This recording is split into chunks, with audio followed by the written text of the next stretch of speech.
Ok, así que hemos pasado por esta crisis. Y hay, por ahí, todo tipo de modelos explicativos. Y es interesante estudiar las diferentes explicaciones. Una de las explicaciones es que todo se debe a la debilidad humana. Quiero decir, Alan Greenspan se refugió en el hecho de que es la naturaleza humana, dijo. No puedes hacer nada al respecto. Pero hay infinidad de explicaciones que sugieren que es el instinto depredador, el instinto de dominio, las falsas ilusiones de los inversores y la avaricia y todo lo demás. Así, hay un abanico de discusiones sobre eso. Y por supuesto, cuanto más aprendemos sobre las prácticas cotidianas en Wall Street, de alguna manera entendemos que hay mucha verdad en todo ello. La segunda explicación es que hay fracasos institucionales. Que ya sabes, los reguladores se durmieron en los laureles. El sistema paralelo de inversiones bancarias innovó por fuera de su ámbito, etcétera, etcétera, etcétera, y, por lo tanto, hay que reconfigurar las instituciones. Y el esfuerzo tiene que ser global, por el G20, algo a esa escala. Así que observamos el plano institucional y decimos que ha fracasado y hay que reconfigurarlo. La tercera idea es que todos estaban obsesionados con una falsa teoría. Leyeron demasiado a Hayek y creyeron en la eficacia de los mercados. Y es hora de volver a algo como Keynes, o que tomemos a Hyman Minsky en serio y su teoría sobre la inestabilidad inherente en las actividades financieras. La siguiente explicación es que tiene orígenes culturales. Eso no se oye mucho en Estados Unidos, pero si estuvieras en Alemania o Francia ya hay mucha gente que diría que es una enfermedad anglosajona. Y eso no tiene nada que ver con nosotros. Casualmente estaba en Brasil cuando esto ocurrió y Lula decía algo así como, bueno, antes que nada decía, gracias a Dios los Estados Unidos están siendo disciplinados por el equivalente al FMI y hemos pasado por eso 8 veces en los últimos 25 años y ahora les toca a ellos. Fantástico, dijo Lula, y todos los demás latinoamericanos que conocía, hasta que también les afectó. Y entonces cambiaron un poco su opinión. Entonces, esta es una manera en la cual se convirtió en cultural. Y eso se puede ver en la manera que se maneja todo el asunto griego. La forma en que la prensa alemana dice, bueno, es el carácter griego, son defectos en el carácter griego. Y hay un montón de cosas feas ocurriendo en este sentido.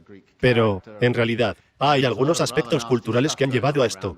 Por ejemplo, la fascinación de los Estados Unidos con ser propietarios de sus viviendas, que se supone es valor cultural con mucho arraigo.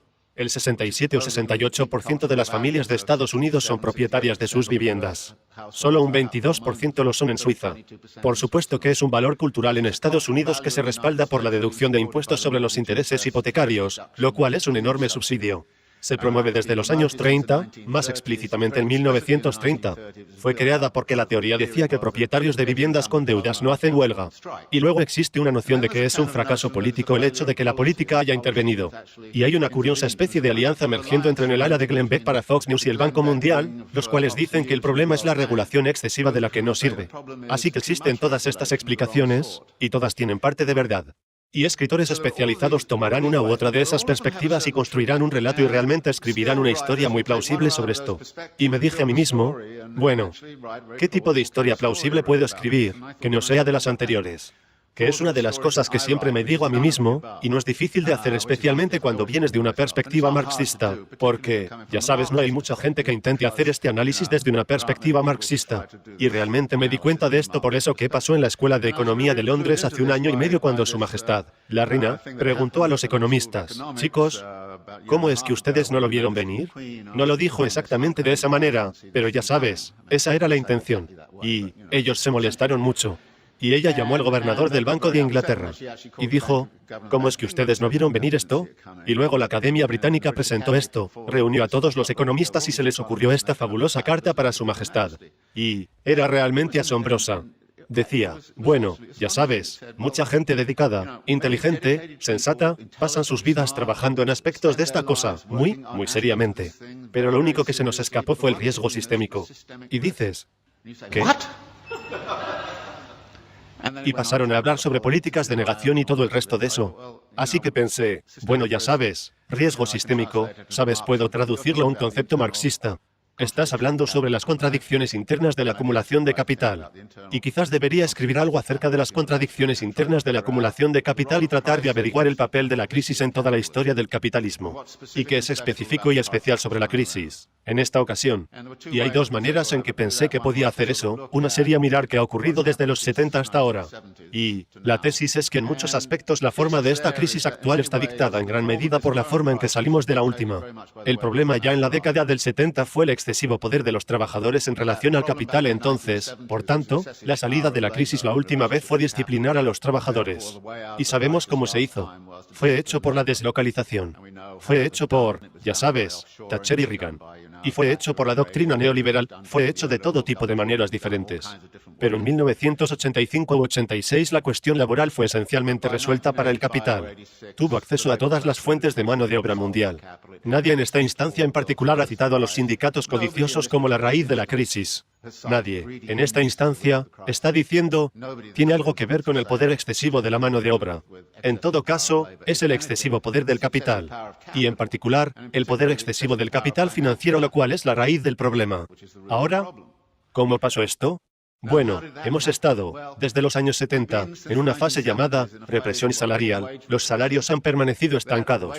El porcentaje de salarios en el ingreso nacional en todos los países de la OCDE ha caído de forma continua. Aún en China ha caído progresivamente, sorprendentemente. Así, cada vez se paga menos y menos en los salarios. Bueno, los salarios resultan ser también el dinero que compra mercancías, así que si disminuyes los salarios, en consecuencia tienes un problema con ¿de dónde va a venir tu demanda? Y la respuesta fue, bueno, saca tarjetas de crédito. Le daremos tarjetas de crédito a todos. Así que superamos, si se quiere, el problema de la demanda actual inflando la economía de crédito.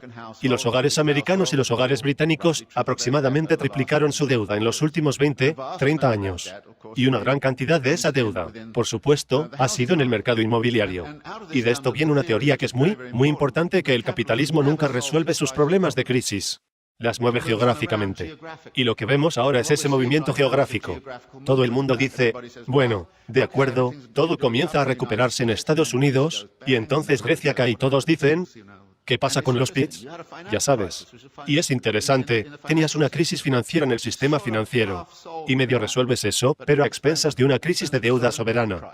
Realmente, si miras el proceso de acumulación del capital, ves una serie de límites y una serie de barreras, y hay un lenguaje maravilloso que Marx usa en Grundrisse, donde él habla de la forma en la que el capital no puede soportar un límite.